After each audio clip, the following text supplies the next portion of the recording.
What's up, everybody? Welcome back to this week's episode of the Tesla Geeks Show. I'm Eli. And I'm Anwar back. Guys, I'm so excited. We have a celebrity on our hands. Gali Russell from Hyperchange is here. Galileo, I'm so excited. Let's get into it. All right, this week's episode of the Tesla Geeks Show is brought to you by Evanex. At Evanex, you can get 10% off your order of $100 or more with the discount code Tesla Geeks. Thanks so much for sponsoring us, Evanex. And Evanex is the Tesla community's accessory store. Galileo Russell, Hyperchange. Welcome to the podcast, brother. What up, Welcome, Tesla Gali! Geeks? What up? Pumped to be here. What up, Hyperchange? What up, Hyperchange? I get excited when I see you, man, because the only time we end up face-to-face these days is at Tesla unveils, so it's time to get hyped. Right? We're getting hyped. Where's the Cybertruck? Where's Elon? Like, I know. I thought I saw Starman, but I don't know. I keep missing him, bro. I don't know what the hell Where? Oh, man. Okay, guys, we have a lot to discuss here. There's a lot going on in the world of Tesla, especially when it comes to retail investors in the stock. But before we dive into all that, Gali, I've known you for probably like 2 years now. Before we dive into all that stuff, I kind of want to get a little bit of background. Like, where did you grow up and all that kind of stuff? Can you share with our listeners that maybe follow you or don't follow you on Hyperchange? Yeah, for sure. So I grew up in Seattle, went to Garfield. Then I moved to New York to go to NYU, started Hyperchange shortly after that. And yeah. What was your major at NYU? My major was finance and entrepreneurship, although my most useful class that I took at NYU was actually cell phone cinema in the film school, which at the time was like all about how to make a movie on your iPhone, which seemed ridiculous at the time. And now I like pretty much shoot all my YouTube videos on my iPhone because the camera's gotten so good. So that's actually probably the best class I took at NYU. It was my major though. Wait, are you serious? Do you shoot Hyperchange on your iPhone? A lot of them. I actually just got a new Sony though, which I was trying to set up for you guys to make myself look super crispy, but I didn't get the right cords. But yeah, I pretty much do a lot of it on the iPhone. It's like, I love it.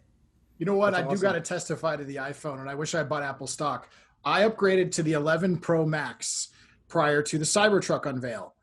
Look at every YouTuber's video of the Cybertruck who had their super expensive Sony and Nikon cameras. I got better video than them with this because the low light algorithm on this thing is a monster.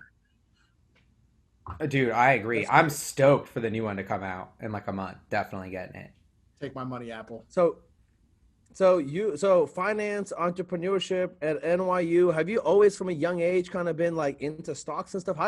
I guess what I want to know first is all my friends, they have what I've coined their Tesla come to Jesus moment where they understood and like it clicked, or the first time that I heard about Tesla. Let's bring it back. I don't know how many years ago that was for you, but do you remember the first time you like somebody mentioned Tesla to you, or somebody said, "Hey, there's this dude Elon"? When was that for you, dude? Yeah, totally. So I was in high school. I think it was like 2008 or 9 when the Roadster was just coming out, like the OG Roadster. And I was in like the stock market club, and our like mentor kind of leader of the club, who's my friend's grandpa, had a test drive of the Roadster and was just like, could not stop talking about it. It was like this car Tesla. And he actually gave me a hat with the Tesla logo, which I still have.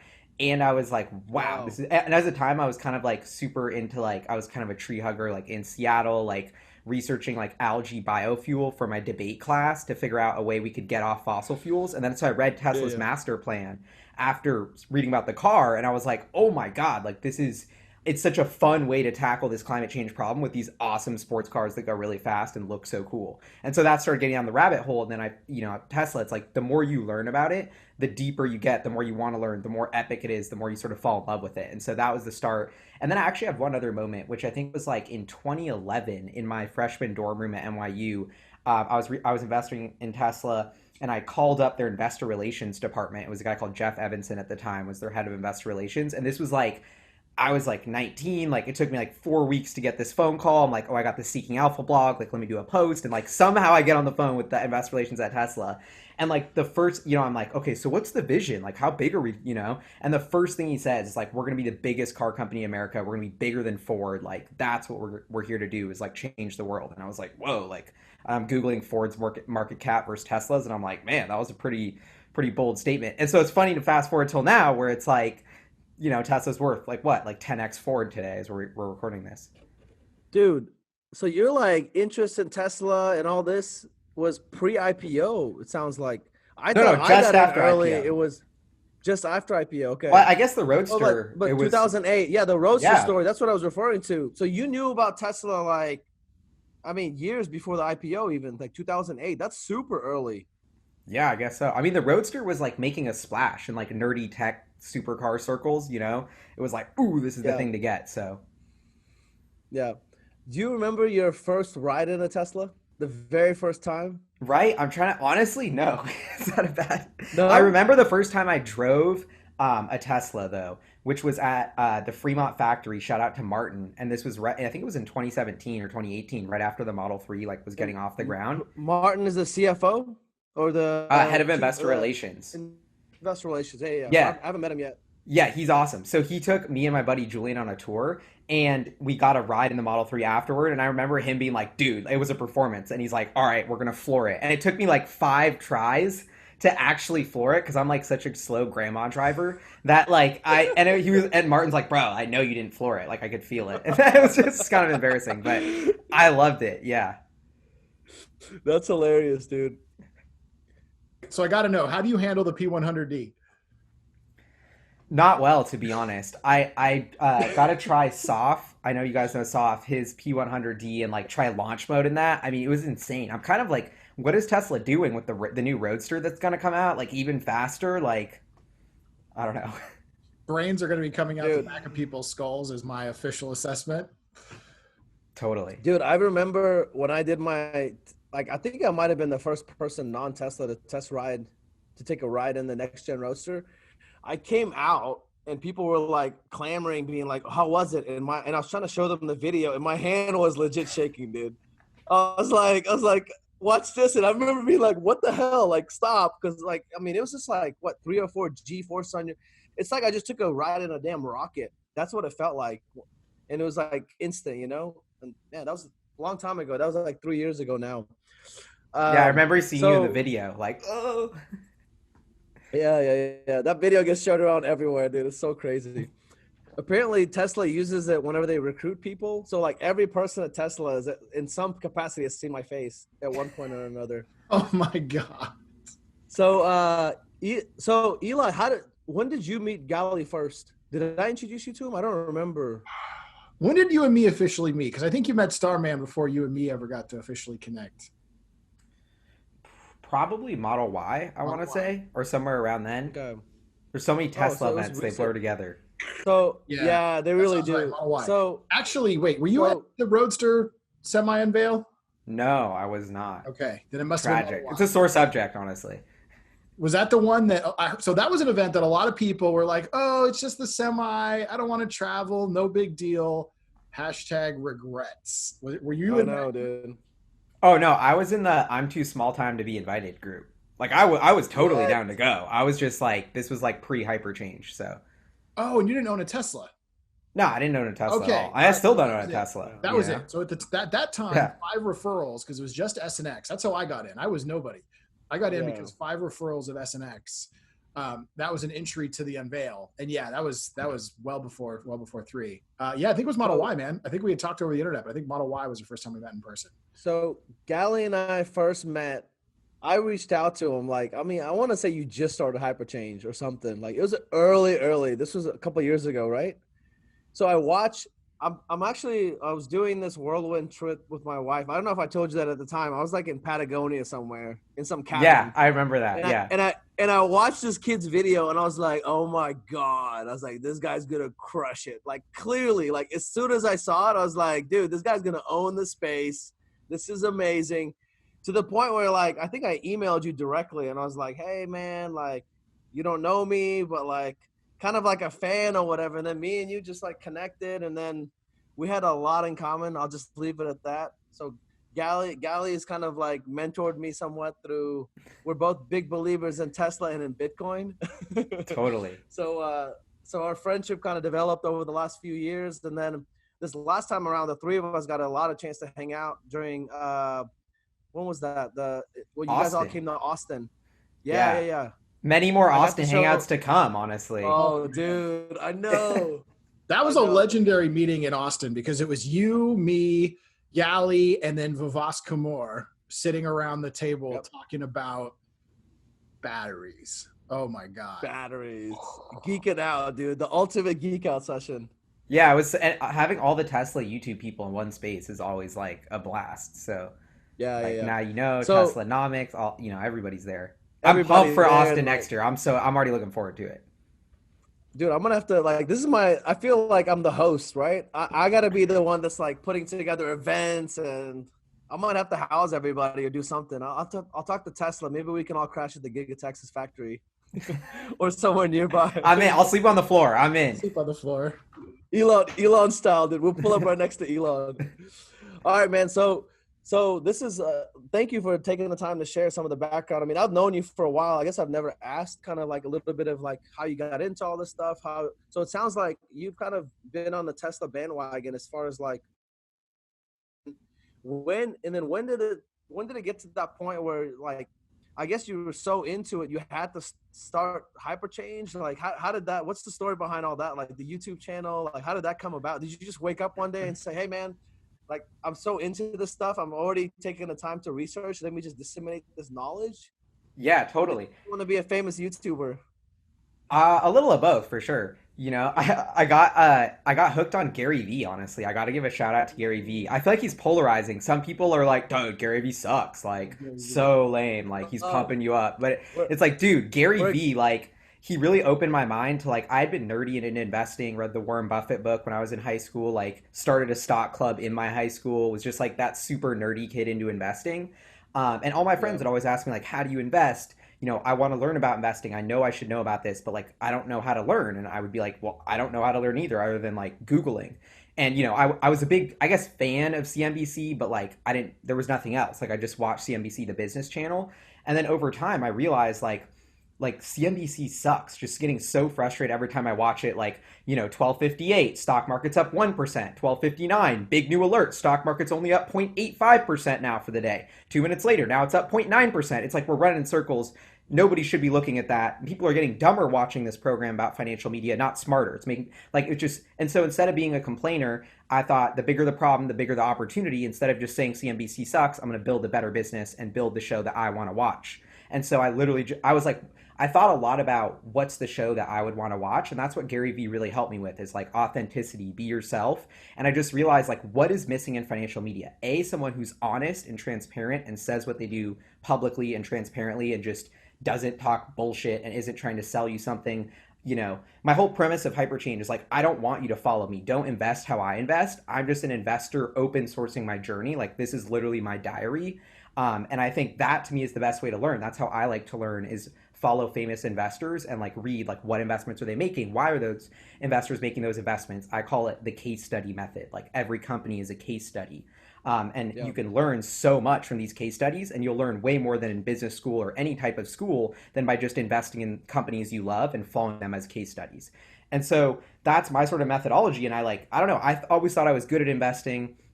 Like and just kind of had this gut feeling of like some kid is going to be there playing FIFA, live streaming about the stock market, saying things that are 10 times smarter than CNBC, and this is going to break this whole industry wide open. And it just like killed me that it wasn't going to be me when I knew it could be. So I was like, this is about to be me. This is the show I want to watch. I bet like I can get 1 million subscribers and turn this into a whole thing. And then this whole theory that Gary Vee had of like, you know, the internet, all these platforms creating such an amazing entrepreneurial opportunity to build your own brand, to be yourself, to not go through the traditional route. Like it was just this perfect convergence of like financial media was ripe for disruption. I had the expertise, all these internet platforms are emerging. And so I just kind of started running with it and was actually working for a company at a time where Gary Vee was an angel investor. And that's why I got introduced to him and Oh, like no way. started doing the Gary Vee grind of like 7 p.m. to 2 a.m. Like I got home from my 9 to 5 and would like write an article and do a video and then pump it out and then try and started to build up traction for Hyperchange before I quit and went full time.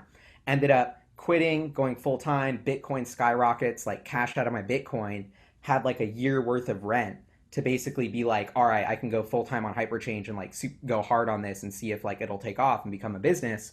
And then it kind of did. And yeah, so that's like the probably too long origin story. Gali, that's amazing, dude.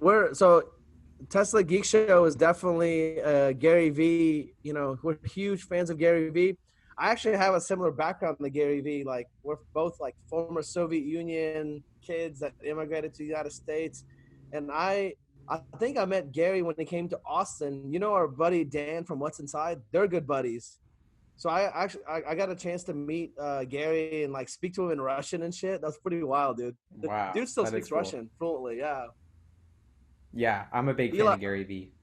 Yeah, man, yeah, dude, yeah, Gary yeah. Vee's awesome. Dude, I love the way he's always pushing people to like do their thing, step outside that box, step outside the comfort zone, and there's so much opportunity to be successful online. It's incredible. It's Yeah, incredible. and it's honestly like turned into a problem because now I'm convinced. I try to convince all my friends to be. I'm like, dude, like, why are you working a 9 to 5, bro? Like, why aren't you following your passion on the internet? Like, Dude, I'm you know, the I same like way. he's changed my life like in such a big like it sounds so all corny to be like he all changed three my of life, us. but like I was just like kind of a nobody working my own job and then like it just clicked like I have this awesome skill to share it with people and like I can work on my own job, my own company, like travel with who I want. My job is to like talk to all these amazing startup founders now. Like, what do I get to do with all my money that comes in? Buy new toys of camera and this to make videos. Like, it's like the funnest job ever. And Yeah, yeah, yeah. I don't know. I feel like honestly super blessed that it's kind of like fell into my lap. You're literally living your dreams, right? Like the way you spend your time working is exactly what you do, even if you weren't getting paid doing it, right? Like this is what you want to do.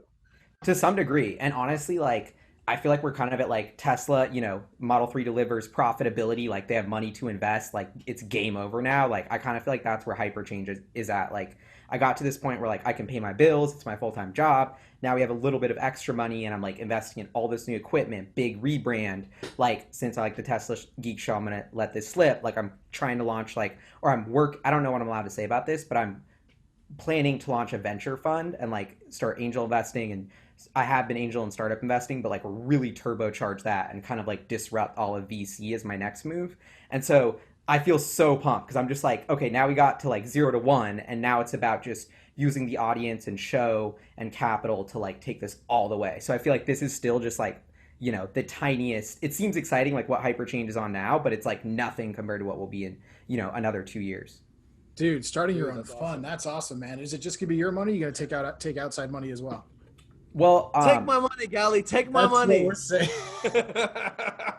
yeah, I mean, I don't know what I'm allowed to say to it because I haven't talked to my lawyer yet. We can cut But whatever we I've want. been investing my personal money in startups for like a year and a half or so, like basically trying to get experience. Like obviously Tesla was a good investment, but like getting into private deals, seed stage, Series A, like dealing with founders. I set up a whole special purpose vehicle, basically a company to buy into another fund to get access to SpaceX. So like that was something that was super learning experience behind the scenes. Everyone's like yelling at me to get them into SpaceX, but I just couldn't because it was like me doing it for the first time. But I've been kind of making all these behind the scenes moves to try and turn Hyperchange into like a venture fund as potentially our next step or launch. Yeah, So your step 2, step 3 is going beyond content into actual financial vehicles, financial instruments, and it sounds like at some point Hyperchange will be a full-on financial institution. maybe, maybe. I don't want to say too much, but maybe. We Okay, see where you're okay. going, Gally. We know the way these wheels turn. I'm excited Yeah. for your future, bro. Yeah, I Yeah, mean, man. I think it's the problem I'm trying to solve is like, well, there's all these amazing companies, there's all these amazing startup founders, and there's all these people watching my show that are pumped about their products, and we can't connect the bridge of giving them money because there's private investors laws, there's no platform, and it just sucks, and it's stifling innovation, it's making the valuations not as good as they want to be, like, you know what I mean? Like, I don't know, like Allbirds shoes, for example. You probably loved Allbirds shoes. You're probably an early adopter of Allbirds shoes. Like, why couldn't you buy stock in Allbirds? There you go. Exactly. Like, you could have bought stock in them when you bought it when it was a $20 million company. Now it's worth 2 billion, 100x, but you didn't have access to that capital. What my So wife and I wanted to reach out to Allbirds like 5 years ago when they started. I'm not kidding. Like the first batch of Allbirds went out. I'm the guy that bought that, wore them into bed essentially. And I yeah, remember telling my wife, be like, "Oh my God, we got to put money in this thing. Like this is gonna be huge." And this was like back in the day when Allbirds was nothing, right? So yep, dude. It I'm sounds like with you, dude, for one of the sure. problems you're trying to solve is give retail investors a play at the things that typically only large institutions and VCs are getting access to, right? Like early yeah. access to make potential big money. Totally. And like the pendulum has swung all the way this way where it's like nobody's getting access, nothing's IPOing until it's 100 billion. And something's, I can feel it, whether it's like Angelus, whether it's Carta, one of these companies is going to build a new exchange. It's going to disrupt NASDAQ or New York Stock Exchange. They're going to revamp the laws for accredited investors. It's going to be way easier. And we're going to digitize all of these cap tables that are all on paper forms. They're going to go transition online. It's going to be accessible. Everybody's going to be able to Robinhood every startup company. It's going to be more liquidity. And so that's why I'm like, okay, companies need capital, economy's crumbling. There's a massive like liquidity tidal wave, like a structural liquidity tidal wave into private companies that's going to open up over the next 3 to 5 years. I'm trying to plant every single seed I can right now, because when that liquidity wave opens up and everyone's allowed to buy all these private companies that right now are crushing it, they're going to be, you know, yeah, so it's like this kind of plant seeds mentality before this big tidal wave shift I see where like these private markets really open up, and hopefully like we all could buy into SpaceX one day. Like, why is that so complicated? Like, I heard SpaceX is raising 1 or 2 bill at 44 billion. I guarantee everyone in the Tesla community is buying SpaceX hand over fist at 70 billion valuation. Yeah. So Elon, why are you diluting at 44? Like, I personally am trying to tell Elon and his team this, like, bro, like now that I'm a SpaceX shareholder, like I feel like I'm allowed to get a little more pissed about it. I'm like, dog, like I get phone calls every day from people being like, let me put money into SpaceX. I don't care about the valuation. And then I read the news and we're selling 2 bill to investors who don't give a shit about the company at a cheaper price. And I'm like, bro, like, dog, like, put me in charge of the capital raise. Like, I'm doing it for free. Like, I don't even need a fee, and I'll get you the billion at a 60 billion valuation. So I don't know if SpaceX is listening. Maybe they can hit me up. But I would take my Tesla shares and plow it into SpaceX in a heartbeat. Because I love Tesla. I absolutely believe in the mission. I believe their long-term success is incredible, but my heart's with SpaceX 100%. Like, easy money. Dude, I almost feel guilty because I bought SpaceX, I think 38 billion valuation, but like with fees, it's like 42, 44. So it's basically I'm at break even with this new round, but I'm like, dude, Tesla's worth 330 today. They just closed at 330 billion. SpaceX, Starlink is still embedded in that core equity. Like, to me, Starlink is like $100 billion company in like 6 months, no problem. If they keep crushing it with these launches, Starlink rolls out. So let's not forget, Boring Company is a subsidiary of SpaceX. It's not actually. Oh, they separated off now? Yeah. Well, it's a separate company. It's a separate startup. Okay. But they like share engineering kind of resources, like Tesla. That's my understanding. Must have something else I was reading about then, because I remember initially some SpaceX investors got pretty upset because Boring Company was siphoning funds, and it must have been what I read is that some of those SpaceX investors got Boring stock, and I guess that must have been what it was. I think it was they were pissed because the SpaceX engineers were doing things for the Boring Company and they didn't get equity in the Boring. Yeah, I don't know. I think the people who are pissed off about that, it's like, bro, cry me a river. Like, like those are the people who Elon shouldn't have let buy into SpaceX that are getting pissed about those things. That's the problem. Yeah. You know what I mean? Like, that's the guy who invested in some VC fund that's like, bro, we have 4 engineers spending 2 hours a week at the Boring Company. Like, let me file a lawsuit about that. Like, you know, that's what that was, I think. Yeah.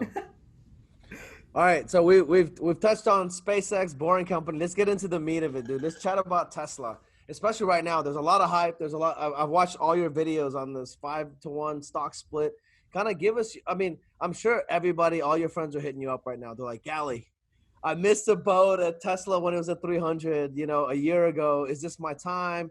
What advice are you giving? Maybe before we do that, kind of explain to our listeners what is this 5-to-1 split and the timing and all that, if you don't mind, and then dive in. I guess give your advice, and we'll put our disclaimer up here as well that we're not financial advisors. It's not financial advice because none of us are certified financial advisors. Exactly. Yeah. If you need specific advice about your financial situation, speak to an advisor.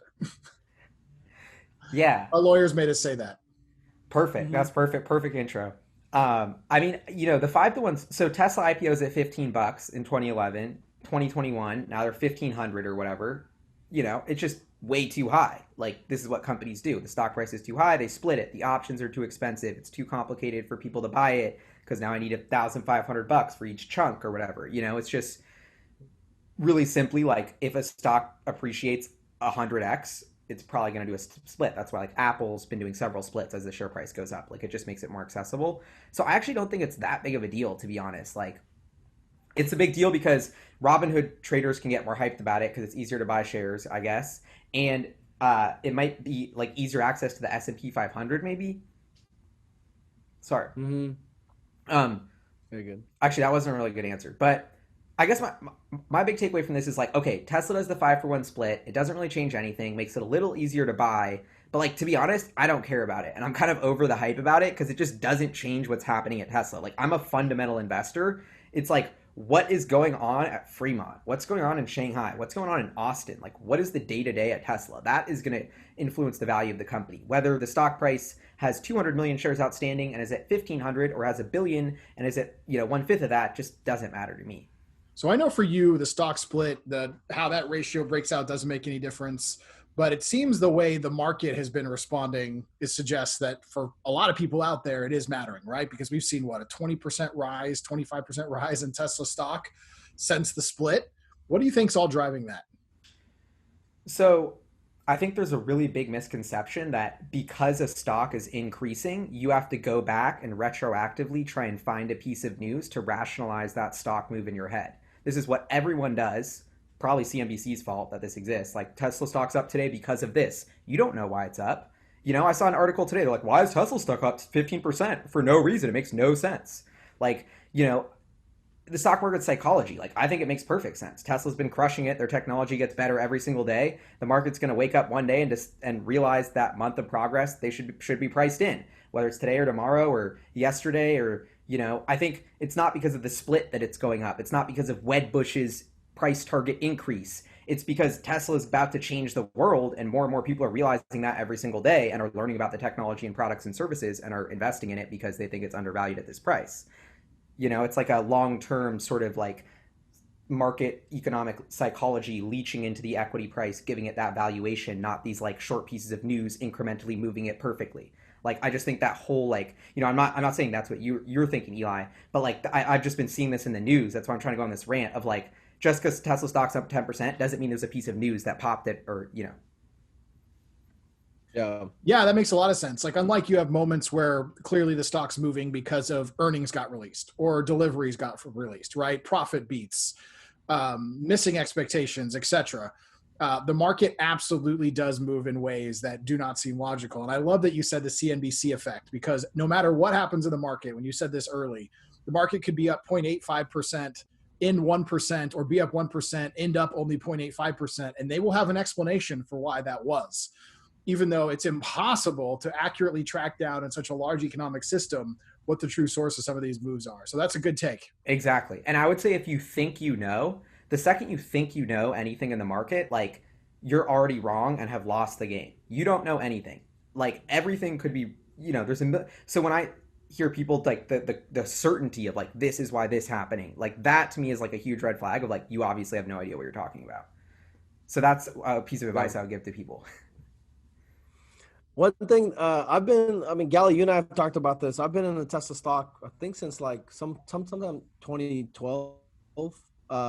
Like, it was several months, maybe 4 or 5 months after the Model S had come out. I think Model S came out middle of 2012, and when I first went in, it was like sometime in like December or something.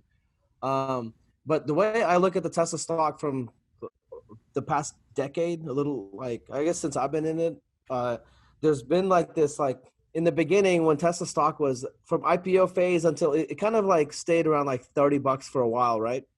And then they made the Model S. So like Roadster days, Model S, that's like the first segment. If you're looking at like kid years, that was like 0 to toddler, right? So Tesla finally learned how to walk. Then they make this Model S. And then it took a little bit. There's a little bit of lag, because I remember like when I started buying it didn't do that massive ramp from $30 to like 120, 130. It happened all of a sudden. It's kind of like the market realized, oh, toddler can walk now. Watch this. You know what I mean? Like, Tesla's finally. So then they started getting into the part of the whole, like, then, Model S, they started ramping. Then they make the Model X. And then I think Model 3 was when that's kind of the next level where Tesla went from this. It took a while. There's a huge lag where the market didn't give Tesla credit for the Model 3 ramp, right? But then, like, in the last 6 months or whatever, finally we saw the Tesla stock, go from what was it? Like, I guess during COVID, it dropped to almost 300 or whatever. And then now it's popped to 1,500. It's kind of like the market dictating that they believe the Tesla story, in essence. Yep. Yeah, so I think the part that you were saying there is really interesting because it was so they launched the Model S, the market's sort of unsure, and then they started proving like we can scale this from like 1,000 deliveries a year to 20,000, and that was this validation, and then the profitability and some of those financial metrics started to fall into place as well, and that's exactly what happened with the Model 3 recently. Is it launched, the market was super skeptical of that, and then as you know, late and mid 2019 started to happen, and it was like, okay, those first wave of orders have been filled. They got past that initial demand. Now we're getting to steady state demand, and wait, orders are still coming in. Not only that, but Tesla's actually making them at a profit. All these things that people said were not possible, that were never going to happen, Tesla started achieving, and it was like, what, and this is why I think it's an amazing story of Tesla, of why the retail investors stayed so far ahead, because you knew the product was amazing. You knew people were obsessed with the car, but Wall Street was waiting until they literally saw the financial cash flow data on the cash flow statement that comes out months delayed from the actual time it was. So it was the Model 3 was out in the wild for 2 years before Tesla, had proven the cash flow story to Wall Street, and then they decided to buy into it. So I think that's really about the story of what, caused this massive boom in Tesla stock, is like they went from really simply just burning a lot of capital to producing a lot of capital as an asset. It's a huge inflection point, de-risks the whole story. And now it's not a question of who's going to fund them to build all these new factories. Tesla's funding themselves with customer profits for everything else from here on out, pretty much, if they want to. And so, and now they're, and we know they can do it profitably, and now we're seeing them Shanghai, Berlin, Austin. Those are all new production lines that are all about to start pumping out cars profitably, and now Wall Street believes that story. And so it's like this like light bulb goes on in Wall Street's head, that the second they believe the story, then they're willing to plow all this capital into it and sort of give you the benefit of the doubt for all these future products that don't exist.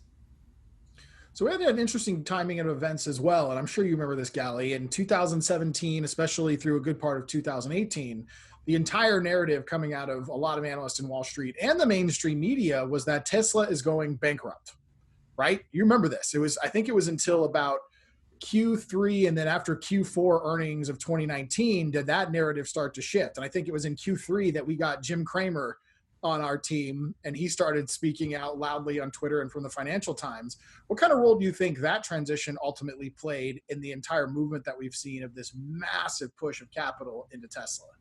I mean, that's pretty big. I don't want to say that like the Wall Street acceptance, that definitely plays a role in it, but I really think it wasn't person or a team of people latching onto Tesla saying, oh, like we're accepting it, it's working now. It was like, no, the numbers were working. It wasn't Jim Cramer saying that this is, he believes it, that was causing the stock price to go up. It was Jim Cramer reading this report that everyone else was reading that was causing them to buy it and the stock price to go up. So you kind of see it as all of them kind of happen together. Okay. All right, Gali. So there's a lot of people speculating about different things on timelines with Teslas. Let's jump into one that I've seen people be super hot about on Twitter, and that's the Cybertruck. People have some pretty crazy predictions of when they think Tesla is going to start executing on the Cybertruck. But when do you see that vehicle actually starting to roll off a manufacturing line? Ooh, I'm actually chefing out my Patreon newsletter right now, writing about this, because I think they're already building the Austin factory, and it's moving quickly. Like, I don't know what the official word is or what anything is happening, but I do know they have the land, they're moving the construction equipment in. Once they've done that, like, it's happening. Like, they're already building it. So my guess, I don't know. I'm hoping, I'm a Cybertruck pre-order holder, so I don't want to get too hyped, but I think it's gonna 2021. Like, they could roll off the line in 2021. Like, they're gonna hit that timeline, which I think is the timeline, like late 2021. But like for them actually to hit that, like that's 12 months from now. We're gonna be talking about Cybertrucks launching. So did y'all hear the rumor about Model Y possibly being produced earlier, like by the end of this year, like in 6 months? In Austin? In Austin. Or no, but that would make a lot of sense, actually. Like I think that makes sense in terms of like it's easy from a parts perspective, and they already know how to build Model Y, so it's gonna be way easier to set up that production line than Cybertruck, which is a new process. So I could see them doing that first too. Jerome would come out to Austin and build his tent, his factory tent. I loved all the shade that the other companies like to throw at Tesla for building things in tents. When shouldn't they be worried that everybody else's sales are plummeting by 30% regardless of where they're being made? Like I don't understand all the hate for the tent thing. I think it was genius. Are you kidding? And it probably even was a better use of capital to throw up that tent than to build an entire factory building. Like, the cars are coming out. People are driving them. You know, they had some issues with paint and QC, but that wasn't happening in the tent anyway. So what's the problem, guys? So, Gali, whenever people, I mean, people constantly, I'm sure they do the same to you, come ask you about Tesla. Like, hey, explain this to me. Like, what is all the hype about Tesla? And my high level spiel is this, and I want you to like find holes in my argument or just kind of maybe add on to it. But what I tell people is if you look at Tesla strictly an automotive company, you compare it to like a Ford, you're like not thinking about this company as a whole in the right way. I try to do it in layman's terms so people will understand what I'm saying. I'm kind of like, it's actually about 3 or 4 massive companies rolled up into one. Like not only is there a lot of like technology, AI, machine learning, and like manufacturing technology going on at Tesla, but this is how I explain to people. I'm like, it's kind of like take Toyota's market cap, but they're building the future of automotive, which is EVs. They don't have, the traditional internal combustion cars they have to worry about and all this. They're just building into the future and growth. So I'm like, you add, almost 300 billion in market cap there. And then I'm like, Tesla is actually a technology company like a Google with roughly $1 trillion valuation. Because they sell software, the full self-driving features, and I think they're going to do more and more with software. And then I explain about like, oh, you can also add Uber in there as well, because like once they get full self-driving going, it's going to be kind of like the Tesla robot taxi. But really, the thing that like sums it up, I think the grand scheme of Tesla is actually it's an energy company, a new age, sustainable, renewable energy company. So I tell people like, you add the market cap of ExxonMobil, Toyota, Uber, right? And that's kind of what I'm getting at is it's like, that's the long play for me is I see Tesla in 10 years being like one of the largest companies in the world, potentially, maybe worth $3-4 trillion. Like this is what I kind of, if you don't mind, add on to it, or maybe you have a different way that you explain to people that concept of like, I guess the bull case for Tesla over the next 10 years. Yeah, I mean, it's a really complicated question. I think it gets into this thing of like, people like to bucket companies like, oh, you're a car company. We should compare with other car companies. I think this is sort of like the MBA mentality that Wall Street has, which is why they've totally missed Tesla because they try and like people who've never run any company at all, let alone a car bid company of any type, try and analyze these companies and like value them. It just makes no sense.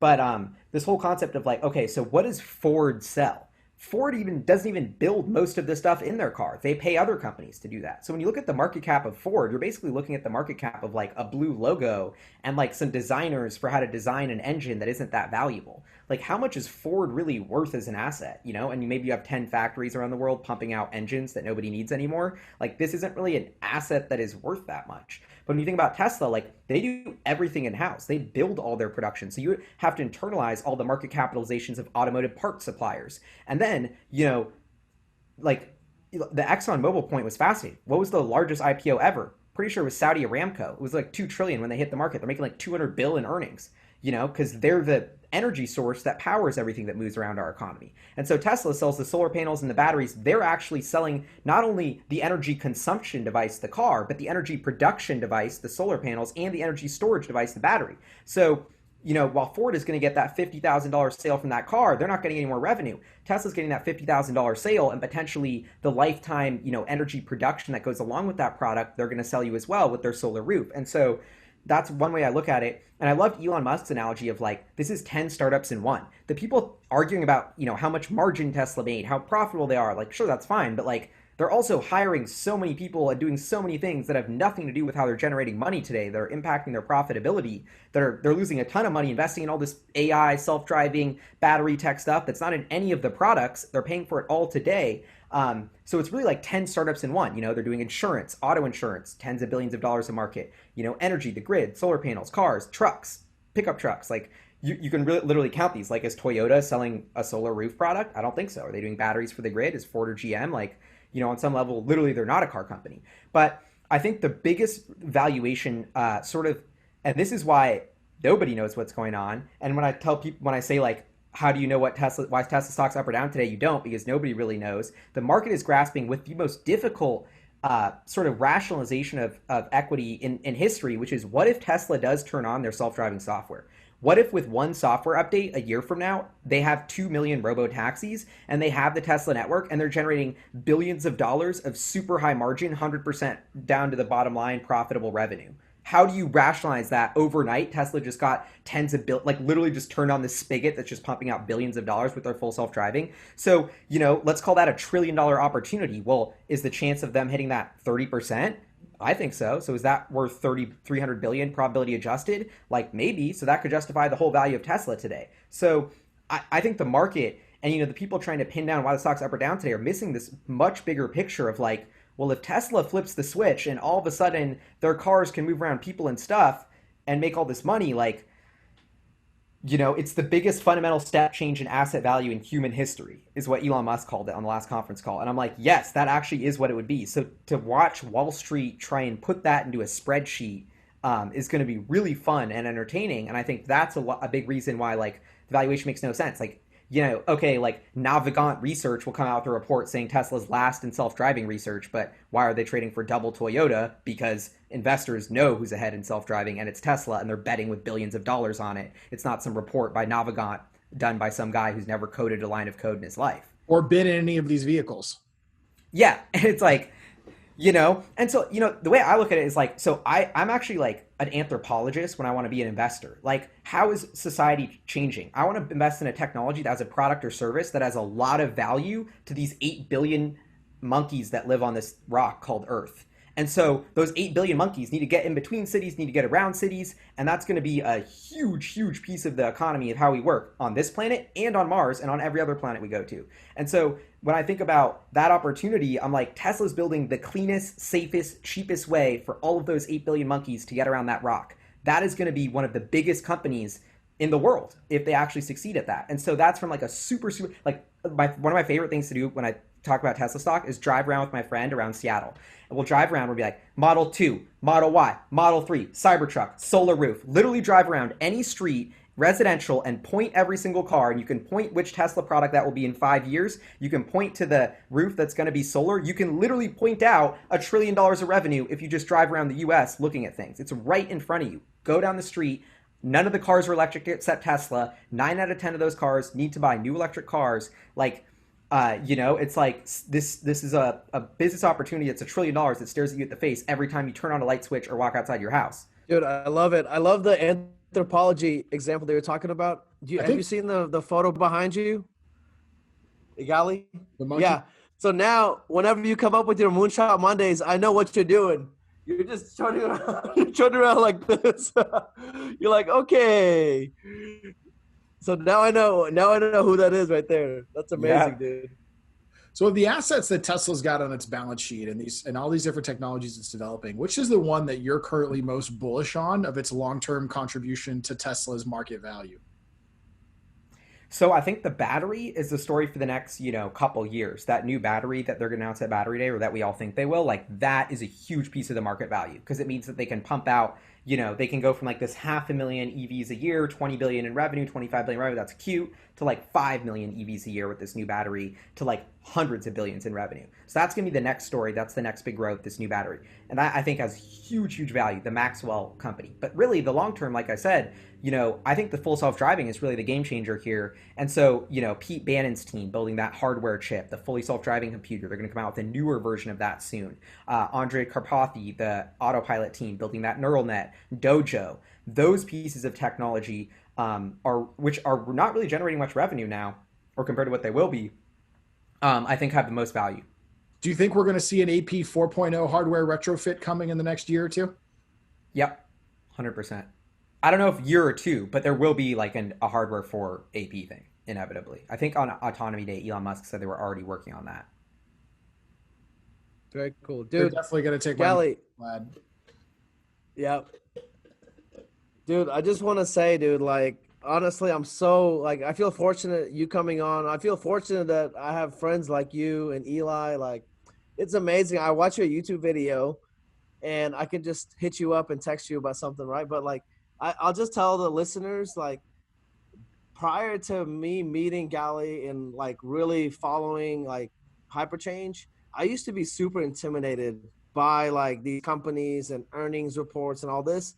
you personally, dude, by yourself, I don't know if this is what you intended or not, but like, I can't speak for others, but for me, you've like made it fun. Number one, like I love watching you, and when you explain things, I'm like, I just get it.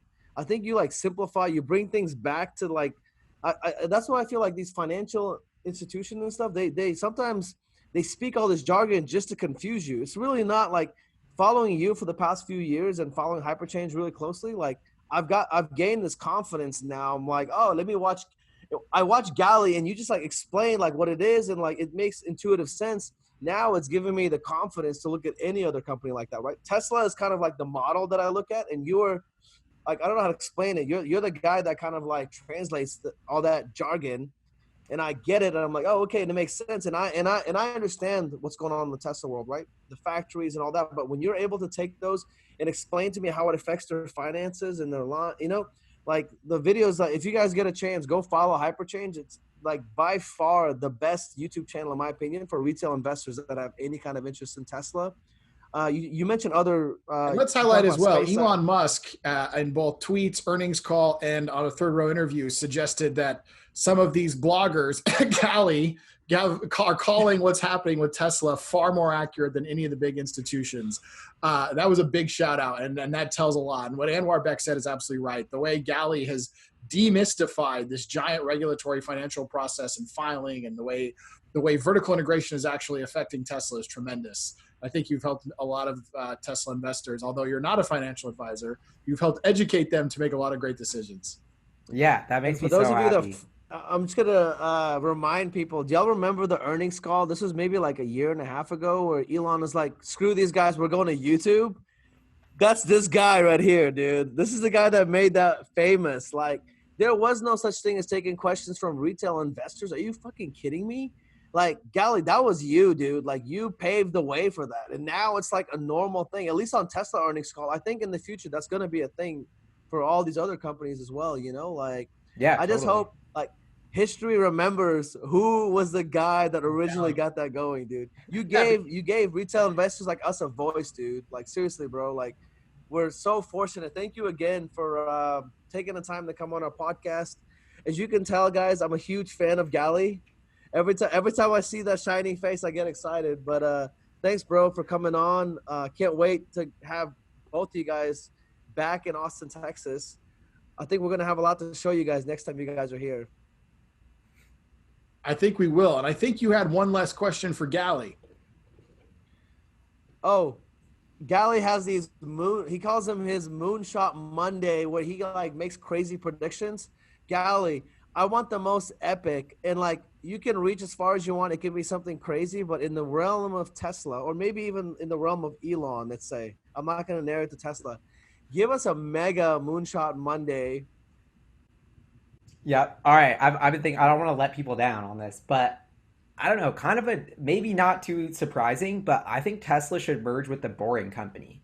That's kind of a moonshot I've been scheming on a lot about, is the Boring Company is making a lot of moves, and I see this kind of convergence of, okay, well, how do we get around super dense cities? Cars might not be the best way. Is Tesla going to come out with a scooter, an e-bike? I think that's a really interesting opportunity, but they don't want to.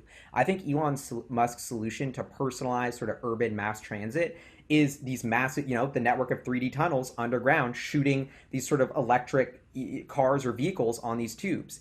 And so I think that's a huge puzzle piece of the transportation system going sustainable. And so if Tesla's mission is to accelerate the transition to sustainable energy and transportation, the Boring Company is a huge puzzle piece there. So many synergies with electric cars going in those tubes. The Boring Company is already buying a bunch of stuff for Tesla. Tesla desperately needs to get into mining. The way Tesla's electrified Boring Company's electrified the boring machine, you electrify a mining rig. Maybe you could do some, automation of mining to help you get more nickel cheaper, or that sort of stuff. Like, I think there's a ton of different synergies there. But Tesla now, could they spend $1 billion to buy the Boring Company, plow another $1 billion into it? Yes, they have like the capital to really pull that off. And so I don't know. That's kind of a weird thing of, I'm like, well, Elon Musk, you have 2 transportation companies? I guess 3, because SpaceX is getting us to space. So I'm very curious about that. I'm also hyped on this Neuralink update, which is coming out August 28th. I think that is going to be crazy.